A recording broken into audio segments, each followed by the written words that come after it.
What is happening, folks? Welcome to Gameplay, the eSports show that keeps you in the know of all things high school and university eSports. My name is Collins Manyame, aka Curo in the eSports street, and today we're going to be covering day 2, essentially the final day of the Curo National LAN that took place a few weekends ago. But we also have another AGC memory from someone that actually came from a school in Joburg as opposed to Cape Town, which we usually are in. But also ending it off with our special guest interview. So without any further ado, let's get right into it. So jumping right into things, let's take a look at the Curo National LAN. So I was fortunate enough to attend it, and guys, when I tell you Curo have been cooking behind the scenes and in the front lines, that is an understatement. They really have been putting so much work with regards to growing the space, and the Curo National LAN is a testament to that. This is their second annual one, the first one being held last year, 2023, and now 2024 at Krugersdorp. Let's take a look at the scenes that unfolded, the people that we chatted to, and the spectacle that was the grand finals of the Curo National LAN. Oh, we are here for an esports event. As you can see, there's a couple of games being showcased today: Overwatch, Minecraft, and Rocket League. My name is Pachichazo Matumba and I'm from Kilo Vanderbijl Park. My name is Leandro Don. I come from Curo Krugersdorp.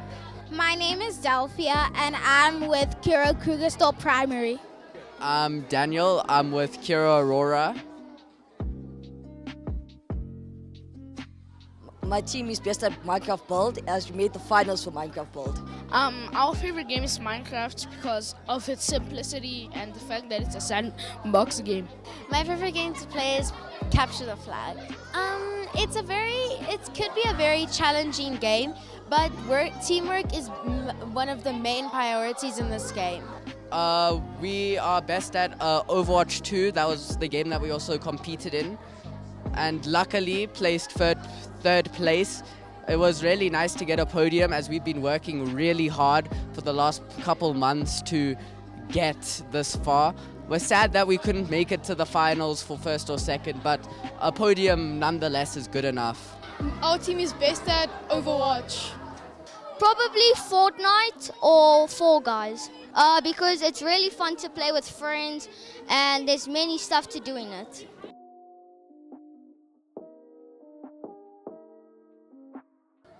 What makes it fun is being able to work together with my friends. It is very fun, chaotic, and good friendship. Friends were made. I feel very confident, and our team did have a few struggles in the beginning, but we're pushing through, and that's the most important thing, to have fun and talk with your team. Thank you, Curo. This has been an amazing opportunity. I really hope you can come back, do this again, do better, bring back something better for you all. Maybe come back here next year. It's been really fun. Oh yeah, and thank you. And maybe we can have other teams in other games like Rocket League and Minecraft.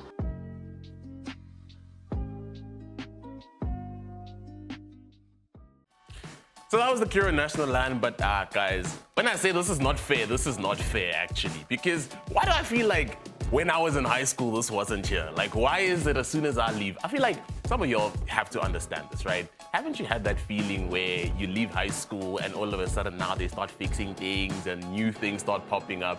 I don't like that. I don't like that. But at the end of the day though, it is really great to be able to see these schools getting these opportunities, all these students getting this early access into eSports. But moving aside from that, let's talk about our AGC Memory.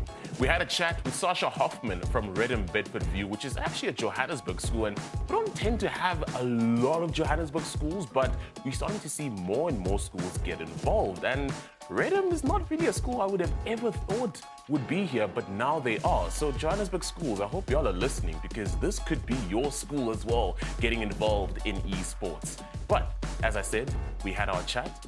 Let's take a look.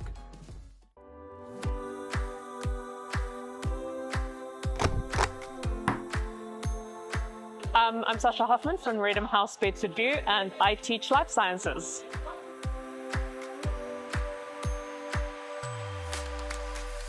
So not esports, that's new. I've never been much into the competitive side of it, but I cut my teeth on the old school LANs. Back in the day, Counter-Strike, StarCraft, monitors bigger than your PC box. So I've always been really into gaming and online gaming.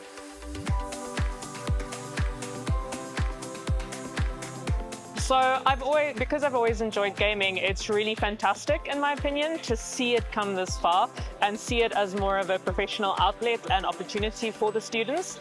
I mean, it teaches about teamwork, there's hand-eye coordination skills, there's an insane amount of strategy and planning that goes into these events and goes into the sport. And it's lovely to see students have that outlet that wasn't available when I used to be at school.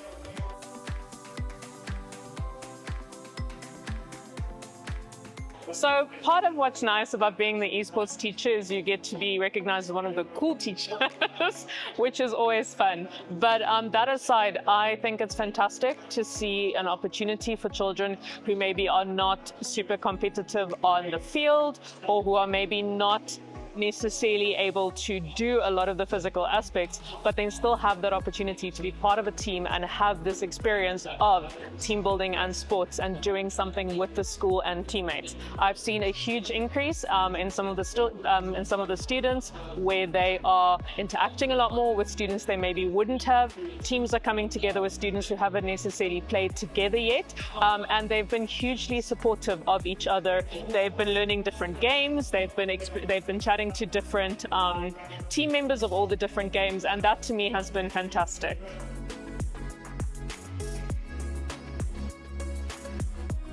Sure. The highlight for me for this weekend is one of my students getting first for his game, which is always lovely. Even though I personally am not competitive, it's really nice to see the students be recognized for the effort and time that they're putting into these activities from a school point of view, especially. And just mostly it's been fantastic for the students to see some of the professional people and some of the more experienced older players and the level that they're going to want to be competing in. I've already got one of my teams strategizing about what they're going to do to be able to beat these top 10 players.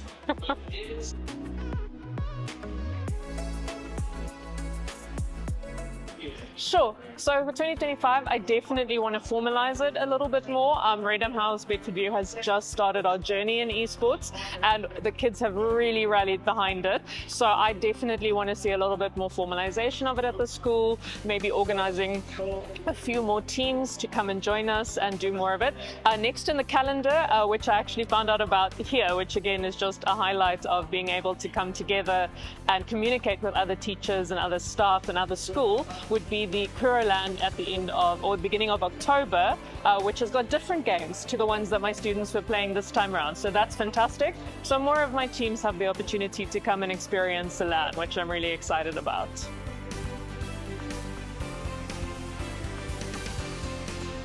So something that could be fun could be along the lines of a small opportunity, meet the pros or challenge the pros, where the students can, it doesn't even need to even be nice. It doesn't even need to be necessarily the games that they're playing, but just maybe an opportunity where the students could meet a little bit more with the professional players or the top 10 players. Some of the students did go up and things, but you know, if you're a little bit shy, having a formal space for that could be quite nice. Maybe even have one or two people from the gaming industry talk about getting into it, maybe one or two workshops. It's always nice as an educator, I always value maybe having one or two slightly educational moments while we're at an event like this.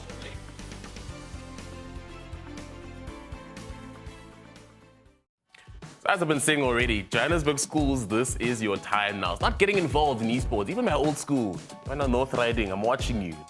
You guys also need to be getting involved because this bandwagon of esports is only growing more and more. And as mentioned, from when we first started to where we are now, we have significantly grown. So if you guys are slacking, you may be still shy, this is me telling you, hey, get involved in esports now.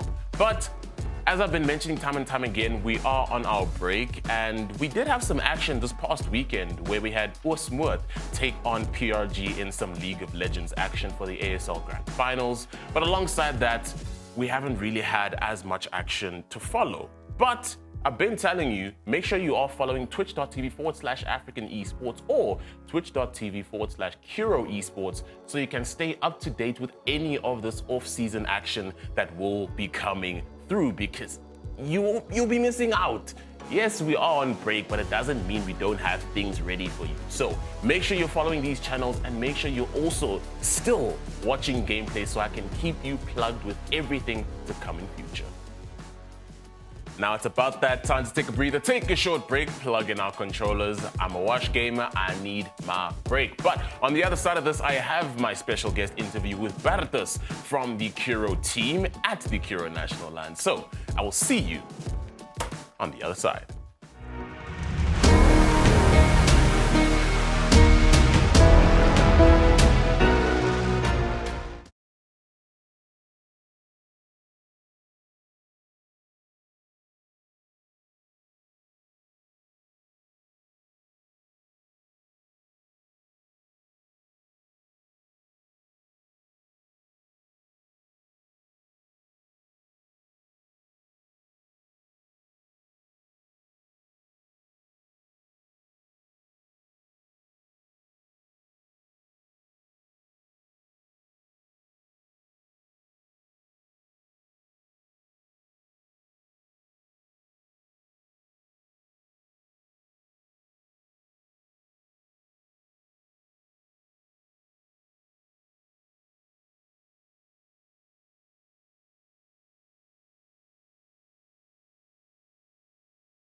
What is going on, folks? Welcome back to the show, and now it's time for my very special guest interview, and I'm joined by a representative from Curo live to introduce himself. Bertus, how you doing? Hello, Skara.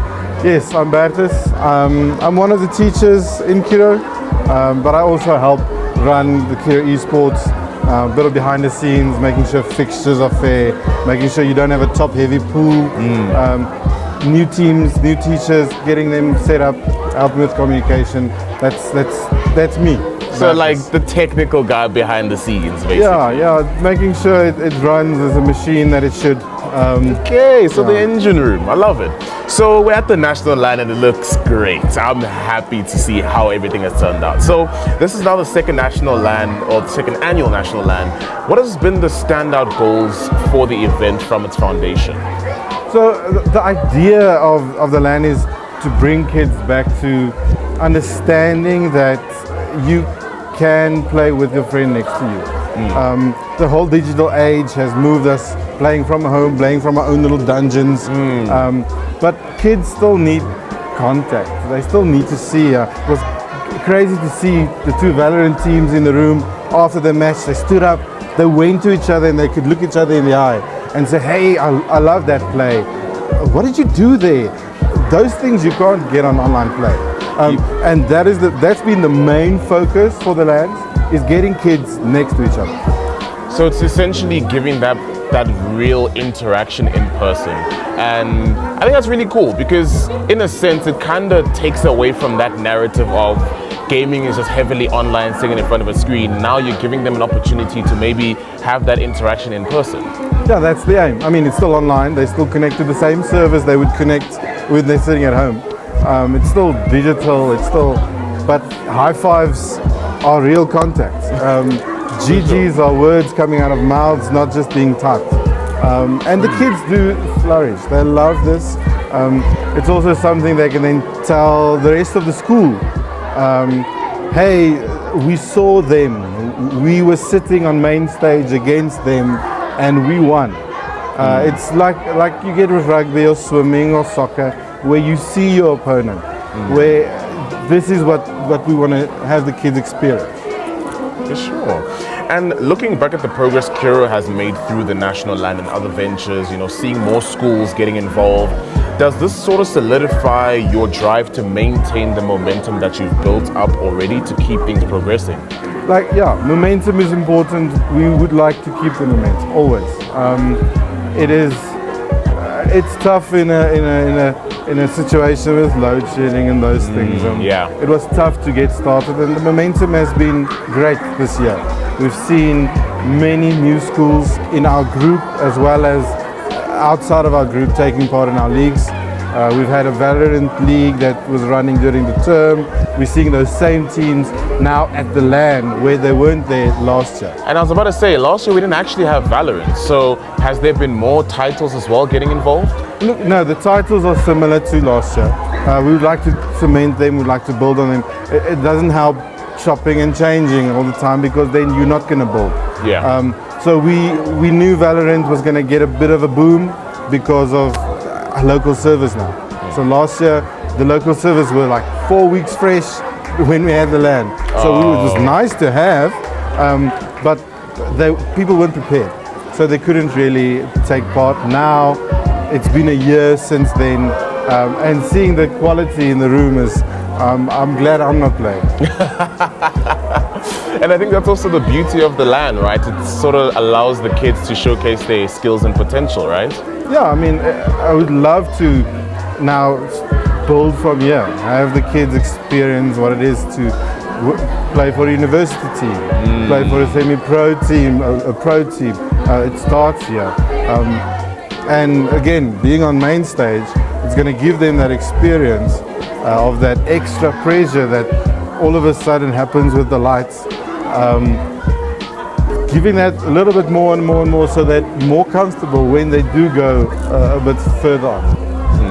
And what has been, or rather, how important is it to actually induct this at a grassroots level and at a younger age, allowing these kids to get LAN experience already in their primary school times or in their high school times, as you say, before they even get to these pro teams or these university teams that they represent? It's interesting for us who follow the esports scene. You know there's certain teams that they are known as a LAN team. They're known as an online team because it's different. So giving those kids that really excel, that really has a possibility of being more than just in their school team, giving them experience already on a stage, already on LAN, on someone else's device. It's a really good learning school. So yeah, we would love to continue building on that. Fantastic. So Curo has recognized esports not only as an extracurricular activity, but as an actual sport at the school, which is very interesting. Is this a goal you'd like to see achieved in other schools that are involved? It's difficult. In South Africa, we live in a very different world. You get people that schools and people where it's not a weird thing to have a device at home that can play, and in certain instances it's not going to happen. So thinking that all schools in South Africa should be part of the esports world is not really the way it's structured at the moment. It's not a reality. Really a reality. When we move more to mobile or the infrastructure in South Africa changes, you can reassess this. But as things stand at the moment, unfortunately it is for those who can at the moment. But again, looking at South Africa in the global sense, there's a lot of growth available. And we would like to fill those growth gaps with those kids and those schools who can meet what we need at the moment. Fantastic stuff. But that is going to be all the time we have today. Baptist, thank you so much for the chance. Thank you. Absolutely amazing. It's always fun. I'm not really a guy for the camera. Like I said, I'm more behind the scenes, but it's always nice to chat. Always a pleasure. But ladies and gentlemen, thank you so much for joining us. I have been Curo. This has been Gameplay. We'll catch you next week, same time, same place. But once again, thank you so much for joining us. Take care and GG's, gamers.